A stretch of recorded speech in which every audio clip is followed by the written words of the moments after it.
For the PlayStation 5, we have 8X Zen 2 cores at 3.5 gigahertz, and for the Xbox Series X, we have 8X cores at 3.8 gigahertz, which, to be totally honest, for those of you guys that are going to sit here and say, we got 0.3 more gigahertz, that's how much better we are, that 0.3 gigahertz is probably going to give you 0.5 frames per second more, so it's not that much to shake a stick at.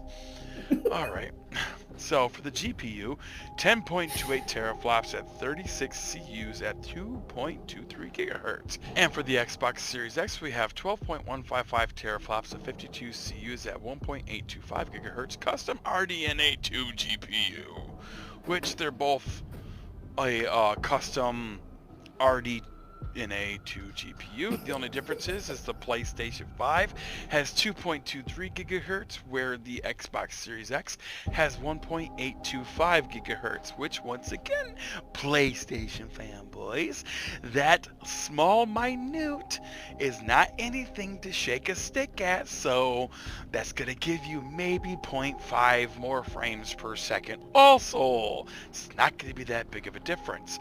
And for those people that want to sit here and say, well, PlayStation 5 has 10.28 teraflops, but we have 12.15. Okay, it's not really saying much. It's not really saying much. You know, the teraflops thing is pretty much like taking a Volkswagen car, taking the body off and putting a Lamborghini body on top of it and pretending you got a Lamborghini. Okay, that's what the teraflops are. It's not that big of a difference. Okay, GPU architecture, custom RDNA 2, which as you can see, the RDNA 2 GPU right there. Die size, 36.452 millimeter squared, I guess, for the Xbox Series X, and this doesn't give us nothing on that. Process 7 nanometer enhance. Okay, well, memory interface. Here we go. 16 gigabyte GDDR6 at 256 bit. Memory on the Xbox Series X. 16 gigabyte GDDR6 with 320 megabit bus. Okay, so you're gonna get small amounts faster processing and loading times on the Xbox Series X. It's not going to be like this massive, huge difference that you're going to be like, look, your games take 3 years to load and mine takes half a second. It's not going to be that big of a difference between the two. It's really not. You got 448 gigabits a second on the PlayStation 5 as 336 gigabits per second on the Xbox Series X.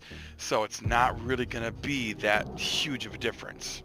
Anyways, internal storage, custom 825 gigabyte SSD, whereas the internal storage of the Xbox Series X is 1 terabyte custom NVMe SSD. Okay, this right here is stupid. Stupid, stupid, stupid, stupid, stupid. You made this mistake before. When the PlayStation 4 and the Xbox One came out, you made them both 500 gigabytes when you should have made them 1 terabytes to start off with. And now you're making the same mistake again. You're going to bring these new consoles out that are going to take up an astronomical amount of space when you actually make the games. Look at the games for the PlayStation 4 and the Xbox One X. I mean, you were looking at 120, 130 gigabytes per game. These new games that are come out, if they're going to buy games for these strict consoles, you're probably going to be looking at 200, 300 gigabytes of a game, and you give them 1 terabyte. This should have easily been 5 to 10 terabytes for these consoles. Easily is what you should have done. I get cutting costs so that way you could try to keep the consoles down. I get that, but you're going to be able to put a grand total of 1.5 games on these brand new consoles that you paid $600-700 for. Congratulations, you messed up again. Alright, I/O throughput 5.5 gigabytes per second, raw, typical 8.9 gigabytes per second compressed for the PlayStation 5, and you got 2.4 gigabytes a second raw, or 4.8 gigabytes a second compressed for the Xbox Series X. This I do actually have to give PlayStation, definitely.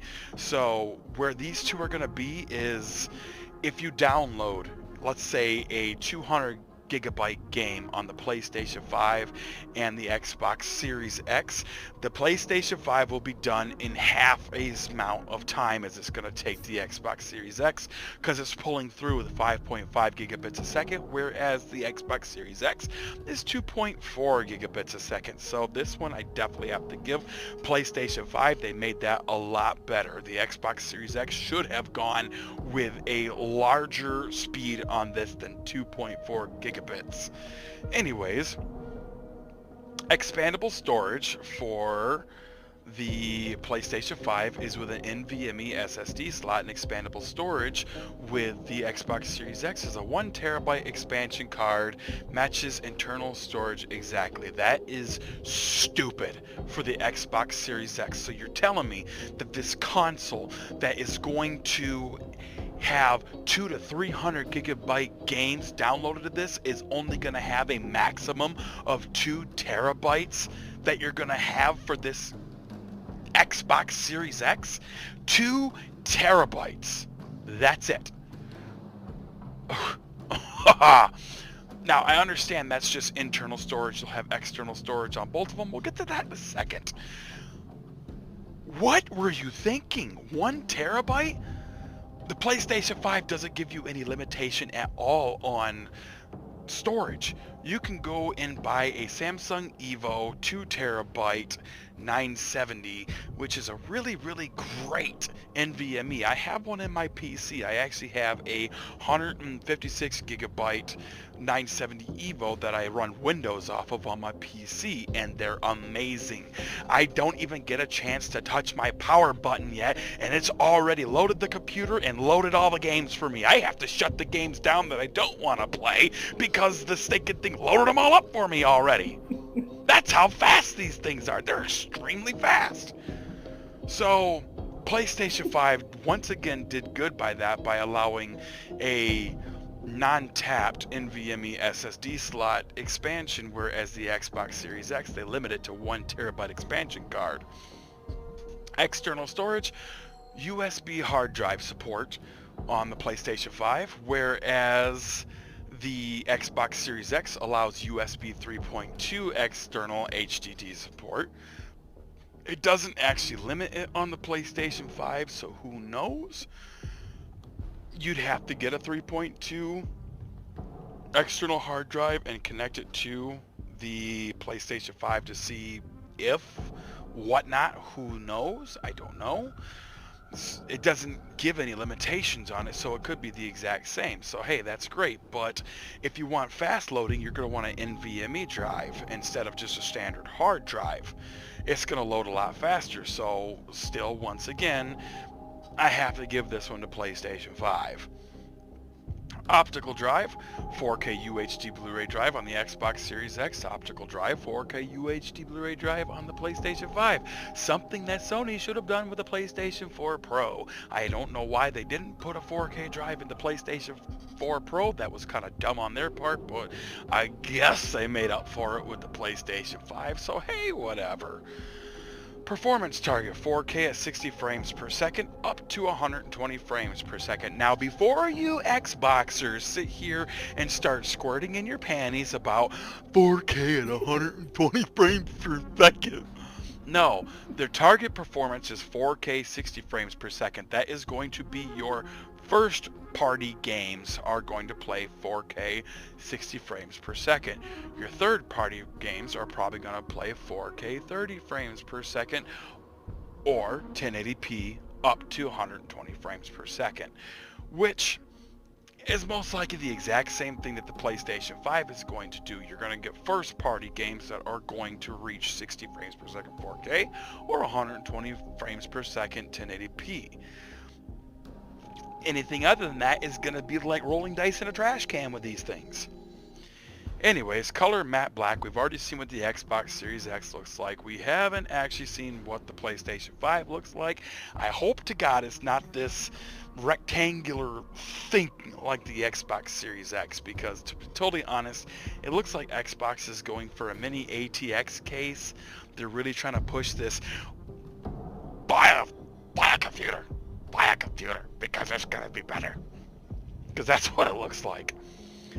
Holiday release date of 2020, obviously.